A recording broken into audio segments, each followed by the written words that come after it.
In this video, I'm going to show you how to install flow controllers and sinks with flex lines. I'll be demonstrating how to film yourself doing the install for certification.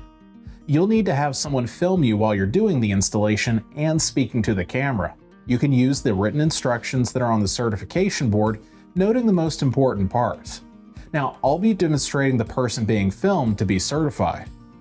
The following steps are critical to avoid leaks, keep the angle stops from getting damaged, and to ensure that the flow controllers work the way they're intended. To avoid leaks, use plumber's paste. Don't use plumber's tape. Plumber's paste creates a nice seal between the threads of the flow controller, the supply line, and the angle stop. You'll also need channel locks for this install. To make this easier to demonstrate, I'm going to be showing you this using these props. Step 1 is to turn on the faucet so that the water is running. Then shut off the water valve until it's completely off. The next step is to remove the supply line.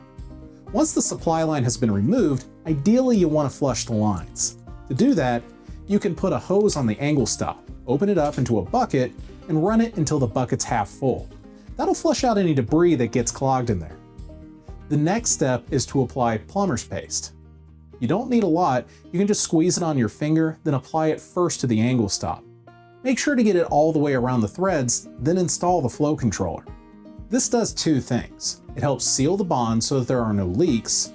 It also makes it easier to take these and the supply line off in the future if something needs to be repaired or replaced. The next step is to apply the paste to the threads on the flow controller. Then reinstall the supply line.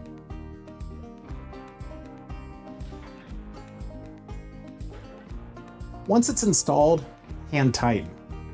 You can go about a quarter turn with the channel locks, just to secure it in place.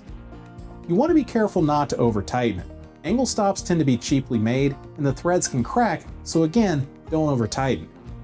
The last thing is to turn the water supply back on to make sure that no water is coming out at either point of contact. Once you've verified that you have a good seal, you're done.